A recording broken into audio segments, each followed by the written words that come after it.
अभी तक आपने चाणक्य नीति के 5 अध्याय सुने। अब हम शुरू करने जा रहे हैं 6वां अध्याय। तो चलिए आरंभ करते हैं।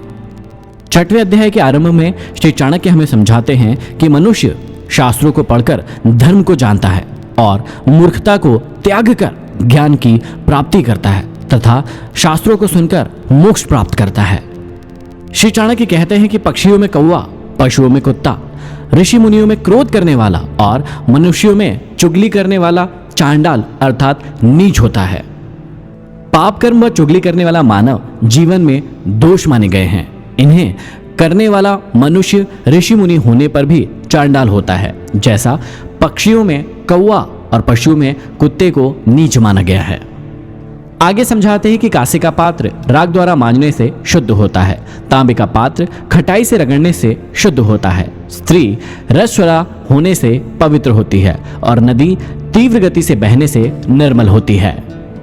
प्रजा की रक्षा के लिए भ्रमण करने वाला राजा सम्मानित होता है, भ्रमण करने वाला योगी और ब्राह्मण सम्मानित होता है, किंतु इधर उधर घूमने वाली स्त्री भ्रष्ट होकर नष्ट हो जाती है। जिसके पास धन होता है उसके अनेक मित्र होते हैं, उसी के अनेक बंधु बांधव भी होते हैं, वही पुरुष कहलाता है और वही पंडित कहलाता है। धन का महत्व इतना बड़ा है कि जिसके पास यह होता है वह उसे ही महापुरुष, पंडित मतलब विद्वान और सबका हितैषी मानने लगते हैं। आगे समझाते हैं कि जैसी काबिलियत होती है वैसी ही बुद्धि हो जाती है, उद्योग धंधे भी वैसे ही हो जाते हैं और सहायक भी वैसे ही मिल जाते हैं। काल अर्थात समय या मृत्यु ही पंचभूतों पृथ्वी, जल, वायु, अग्नि और आकाश को पचाता है और सब प्राणियों का संहार भी काल ही करता है। काल की सीमा को निश्चय ही कोई भी लांघ नहीं सकता, काल की गति को कोई रोक नहीं सकता। समय चक्र में आकर सभी को एक न एक दिन नष्ट होना ही पड़ता है। आगे समझाते हैं कि जन्म से अंधे व्यक्ति को कुछ दिखाई नहीं देता, काम में आसक्त व्यक्ति को भला बुरा को सुझाई नहीं देता, मत से मतवाला बना व्यक्ति या प्राणी कुछ सोच नहीं पाता और अपनी जरूरत को सिद्ध करने वाला दोष नहीं देखा करता। धन और शक्ति के अहंकार से भरा व्यक्ति अपना विवेक खो बैठता है, उसे केवल अपना स्वार्थ ही सर्वोपरि दिखाई देता है। उसकी दशा उस अंधे के समान होती है जो जन्म से अंधा होता है। जीव स्वयं ही नाना प्रकार के अच्छे बुरे कर्म करता है, उसका फल भी स्वयं ही भोगता है। वह संसार की मोह माया में फंसता है और स्वयं ही इसे त्यागता भी है। आगे समझाता है कि राजा अपनी प्रजा के द्वारा किए गए पाप को, पुरोहित राजा के पाप को, पति अपनी पत्नी के द्वारा किए गए पाप को और गुरु अपने शिष्य के पाप को भोगता है। राजा का कर्तव्य है कि वह अपनी प्रजा को पाप कर्म की ओर न बढ़ने दे। पुरोहित अथवा मंत्री का कर्तव्य है कि वह राजा को पाप की ओर प्रवृत्त न होने दे और इसी प्रकार पति का कर्तव्य है कि वह अपनी पत्नी को गलत राह पर न जाने दे तथा गुरु का कर्तव्य है कि वह अपने शिष्य को पाप कर्म न करने दे। यदि वे ऐसा नहीं करते हैं तो राजा को प्रजा, पुरोहित को राजा, पति को पत्नी का और गुरु को अपने शिष्य का पाप स्वयं ही भुगतना पड़ता है। आगे कहते हैं कि जो पिता अपनी संतान पर अपना कर्ज छोड़कर जाता है वह शत्रु के समान है। जो माता पतन के मार्ग पर चल रही है वह संतान के लिए शत्रु है। जो स्त्री सुंदर है उसकी रक्षा में पति को बहुत कठिनाई झेलनी पड़ती है, क्योंकि सभी की दृष्टि उस पर रहती है और यदि संतान मूर्ख हो तो वह माता पिता के लिए शत्रु से कम नहीं होता है।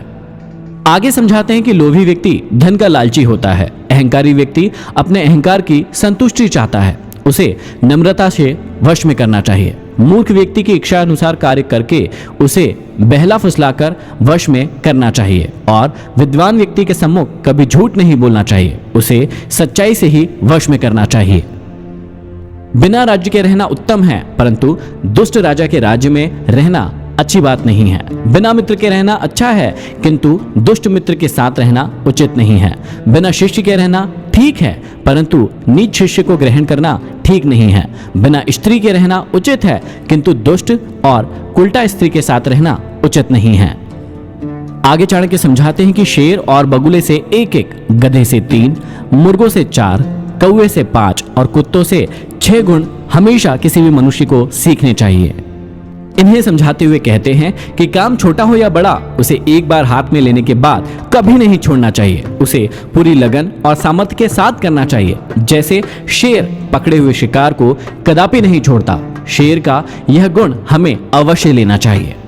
अर्थात मनुष्य जो भी काम करे उसे पूरी शक्ति और लगन के साथ करे, पूरा साहस और सामर्थ्य लगा दे। कार्य करते समय इन बातों को न देखे कि कार्य बहुत छोटा है, उसे तो बस हम यूं ही कर लेंगे। यह अवस्था आलस्य की होती है।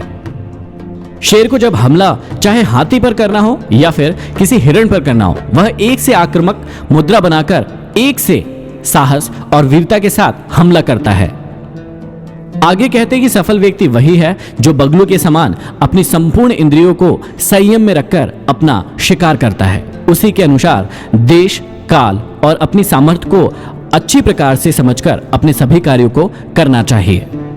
हमें बगुले से यह एक गुण ग्रहण करना चाहिए, अर्थात एकाग्रता के साथ अपना कार्य करे तो सफलता अवश्य प्राप्त होगी। अर्थात कार्य को करते वक्त अपना सारा ध्यान उसी कार्य की ओर लगाना चाहिए, तभी सफलता मिलेगी। बगुला वहीं ध्यान लगाकर बैठता है जहां मछली मिलने की आशा होती है, अन्यथा उड़कर दूसरी जगह चला जाता है।